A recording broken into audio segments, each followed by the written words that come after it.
Hello. This video is going to cover Audre Lorde and Black feminism from a particular perspective, hers. So, Audre Lorde is very well known as a pioneer in Black lesbian, as you would call it, especially worldview and philosophy. But in general, she's a pioneer of Black feminist thought. And the essay you read, Poetry is Not a Luxury, she lays out some very important themes which we'll expand upon, right? Because part of what the feminist movement argued is that there are certain dimensions of being human that patriarchal societies repress. And for men, it's not that the best, but for women, it's horrible, right? And what I mean by not the best, as in men aren't allowed to be sensitive and touch their feelings and other kinds of things. And for women, it's horrible because they get blocked from lots of access to power and things like that, right? And so part of what she says in Poetry is Not a Luxury is that poetry is fundamental to women's liberation, to women freeing themselves. Why is that? Because poetry deals fundamentally with feeling. And feeling is the thing that everyone is taught to repress in society. You're not supposed to say what you feel. You're not supposed to accept certain feelings, right? There's certain feelings that you might feel bad about, that you have them, right? But you need to express those feelings, right? And so part of the emphasis on feeling comes from a particular evolution in feminist thought. It's been in some other schools of thought too, but in feminist thought, it's probably its most popular form today. And it's known as what's called standpoint epistemology. Epistemology is a branch of philosophy, and it deals with what can be known and how do we know what we know, right? So epistemology, you think that how do you know that you're alive? How do you know you're not a robot, right? How do you know, or a classic epistemological question, how do you know you're not in a simulation, that we're not all in a simulation right now? That actually you're not even a human being, you're an alien or a robot having a dream about being a human being, right? So, can you even know the answer to that question? And if you can know the answer to that question, how could you know? Right? So, epistemology deals with what can be known and how do we know it. So, standpoint epistemology, you can imagine a standpoint is a place you have in relation to others. And the standpoint epistemology argues that by virtue of your social position, you have knowledge that other people don't have, right? So it's a centering of our perspectives. And this is different than liberal feminism, which argued that this kind of universal reason, equality, these common shared values, we all should be able to participate in them together.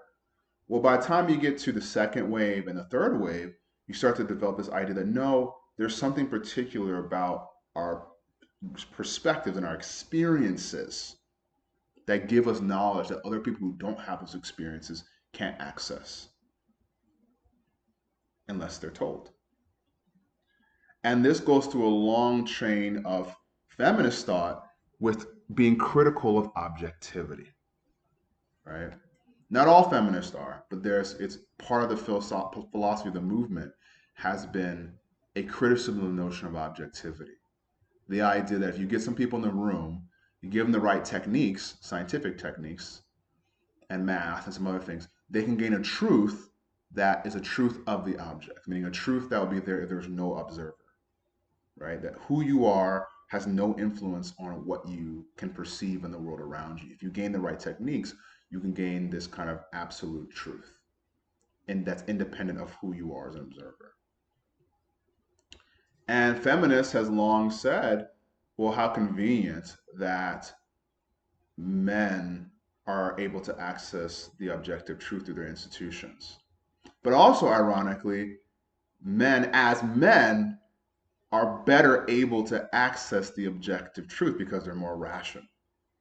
So feminists start to say, well, there's something going on here saying by your unique qualities as a male, gives you access to these truths that would be true if no one was observing. So there's something going on there, right? So a lot of women begin to critique, the feminists begin to critique the notion, the very idea of objectivity. And many feminists begin to say there is no objective world. There's just what we collectively agree to, right? Every proof has to be proved to somebody, and now all evidence has to be accepted or rejected by somebody. And not all peoples would accept the same evidence, and not all peoples would reject the same evidence. So what one group of people would accept, another group of people would not, as evidence for something being true in the world. But another group of people would reject, another group of people would not. They would accept it as real evidence. So now we get into this question of there being, and a lot of this has to do with women not being believed, right? A lot of women not being believed of what their experiences are, a lot of women not being believed of how they're being treated or how they're being looked at or how they're being subtly organized to exist in certain kinds of spaces, right? And so there begins to be this pushback. Then I think that the reason why some groups of people don't see certain truths is because their experiences don't give them that ability to see it. Therefore, the position that you're in determines what kinds of truths you have good access to. Now, this is not to say that you can't come to learn someone else's perspective, but that you're not going to start off understanding it because you haven't had those experiences. And so that's essentially, there's a lot more to it. That's essentially what standpoint epistemology says, that it does matter, right? Who's doing a scientific experiment. It does matter, especially for social sciences, right? We talked about with Vine Deloria Jr., right? Especially for when it comes to who's making truths about humans and what it means to be human. It definitely matters who you are and your cultural perspective and your background. But perhaps for the whole world matters. So the feminist movement starts to put a very strong weight on experience and experiences being important, experiences being valid, right? As opposed to things like the evidence of the legal system and or scientific method and those kinds of things, which for a lot of women, especially in the 50s, 60s, 70s, 40s, don't align with their experiences. What the courts are saying is true about women, what the scientists are saying is true about women, right? But on the other hand, you also have Audre Lorde is also black. So the same thing occurs there as well, where a lot of women who are white have trouble perceiving the reality that black people experience because they haven't had those experiences. And they interpret reality different. So there's a question then of, well, we have to then accept and work through everyone's experience to come together. And this is why for Audre Lorde, poetry is so important. Because she says that our experiences, she's not just saying raw experience, like whatever you experience is fine, all that stuff, right? She says that our experiences in the beginning of the essay need to be brought to the light of scrutiny. Light of scrutiny being a metaphor for conscious reasoning, right? So we have to bring our experiences and really look at them, really analyze them, right? And we have to share them with others to be able to perceive them.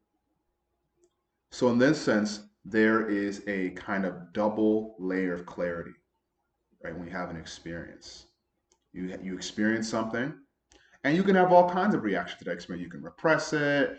You can try to ignore it. You can maybe let it have too much weight in your life. It can cripple you. It can give you a sense of confidence. All kinds of things that an experience can do. It can make you feel good. But everyone should take their experiences and put them under scrutiny. Now, where she disagrees with the philosophical method is that they're purely supposed to be applied to logic and reasoning, right? That you need to take your experiences, apply them to principles that can be universally verified either through the empirical testing of the sciences or through logical analysis of philosophy. And whatever comes through that filter that can be accepted by these techniques and principles, that is what's true about yourself. And that is where your height of a human begin to grow more and more, right? No one wants to be ignorant and then just accept their experiences just because of their experiences. But she says that there's an importance, and this is, you can see some connections there at Yakta. There's an importance, an extreme importance for feeling. You have to be able to, because especially for us women, you're often taught that certain feelings are wrong, that you should feel guilty about feeling certain things, right? That you shouldn't say or express certain kinds of feelings. You should suppress and repress them. And that blocks, for Audre Lorde, that blocks your vision. It blocks you from having a coherent sense of self, like I am. It also blocks you from having a coherent sense of what you want to do in the world. Because some of the feelings you have that would motivate you, you don't have access to them, or you're afraid of them, or you feel guilty about them, or they're traumatic, so you repress them.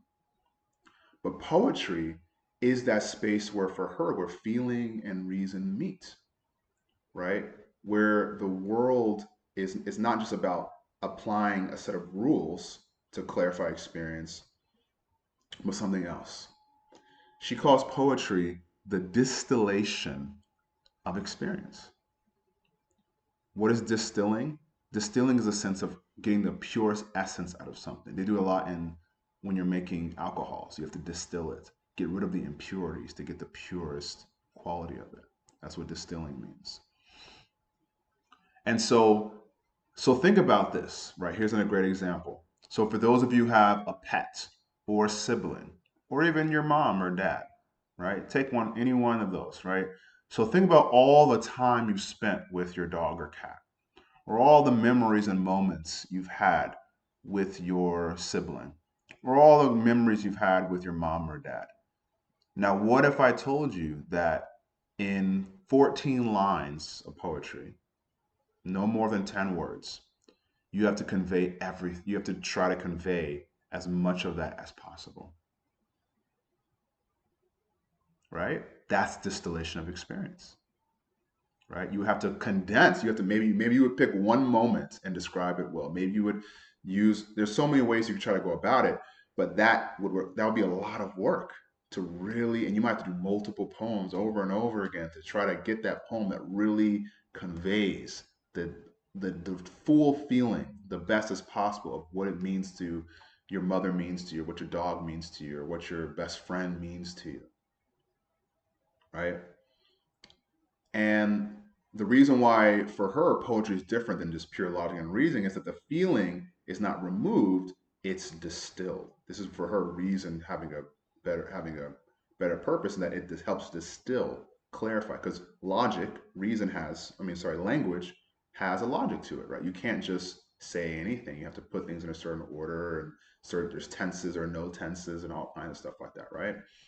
So it's in that distillation of experience that people can come to understand themselves better, right? When you go through the effort of writing poetry, in her view, she says the white men, they made into a kind of sterile wordplay. It's just about putting words together in an interesting way. It doesn't have that real depth, right? But it's supposed to be a distillation of experience, right? So when you distill your experience, as I was saying before, it helps to awaken you. You become more clear in who you are. And this is poetry that anybody can do. She just thinks that this process is not a luxury, right? For her, it's only in the for her, in her mind, it's only in the white society, especially the white male society, where poetry is just this thing you do for fun, or that's interesting or cool, and you just do it. But it's like not something serious. It's not something anybody government should pay for or anything like that. It's just something that you do for fun. And she's like, yeah, when you have all your needs met and you feel secure in the world and you have a sense of who you are in a certain sense, then yeah, maybe you could argue that poetry, and maybe I think she would probably extend it to art in general. It's just a luxury. It's just something to do.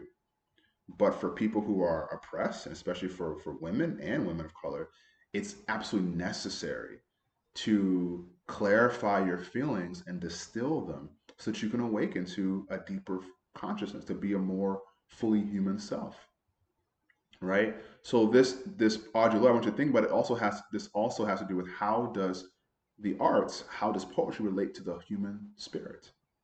This is her part of her argument, right? That there's a certain thing about the human self that develops better through the arts, and especially through poetry. And so she says that the head is not going to save us.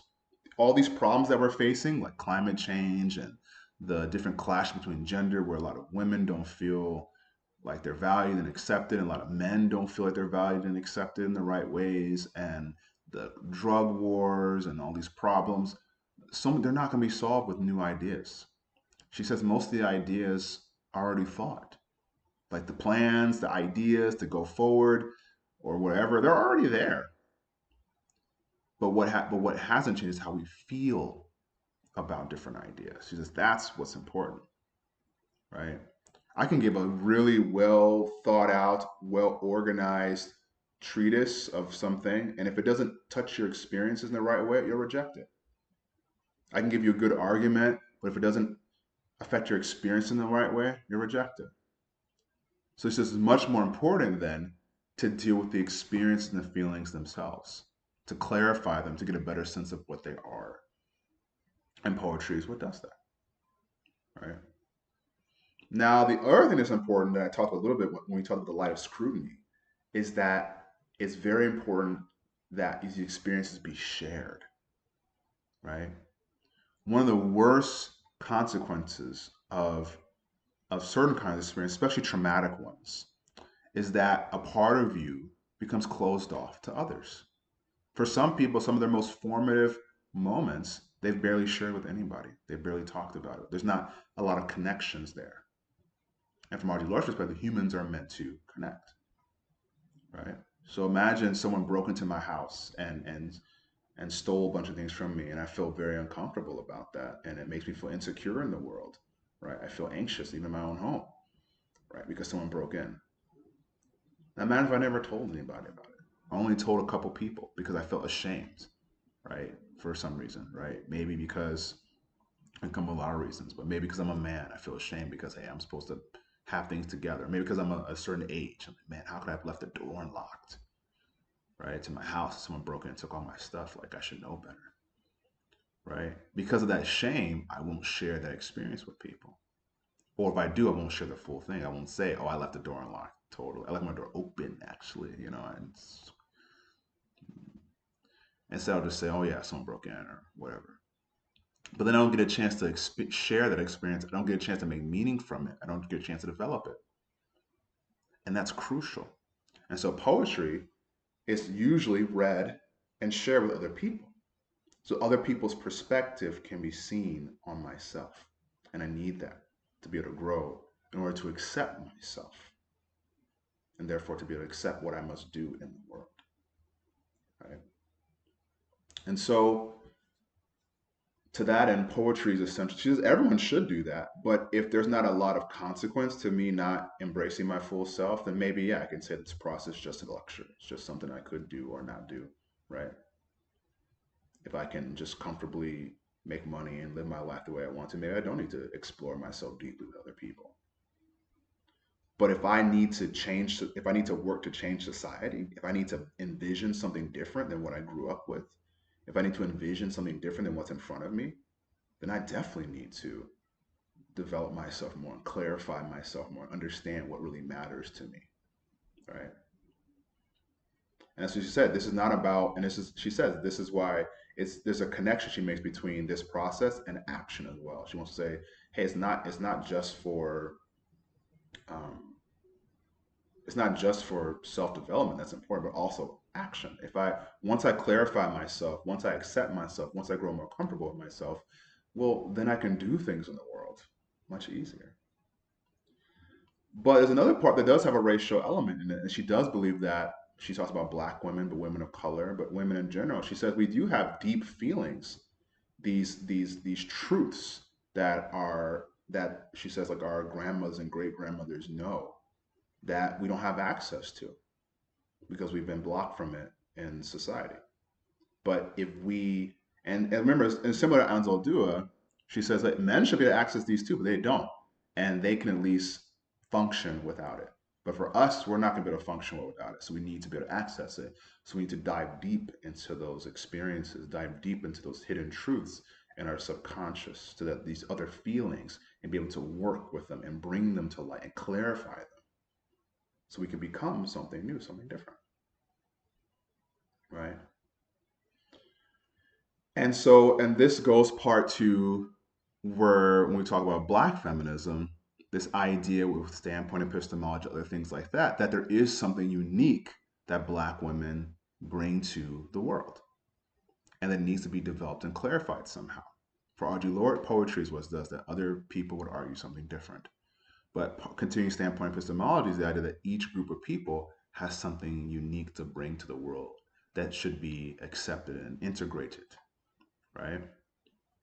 And that process of integration can be difficult, it could be challenging, but our society won't be healthy until we do that.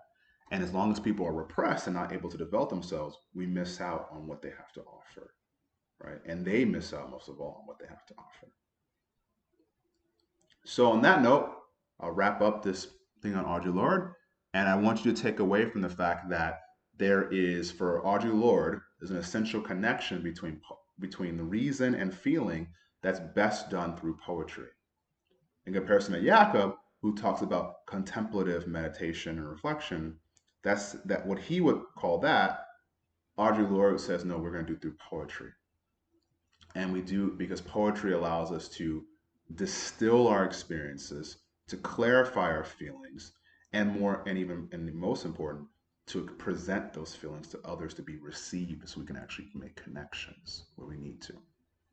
And when we have the connections that we need, we can grow the way we need to, and we can begin to accept ourselves the way we need to accept ourselves, and we can begin to envision a reality that's more in line with our true self. And once we can accept our true self and have a vision that aligns with our true self, the things around us that don't fit that begin to become more restricting, begin to become more intolerable. And then it's almost inevitable that we begin to work to change them for others and for ourselves. On that note, I'll end this video, and until we talk again.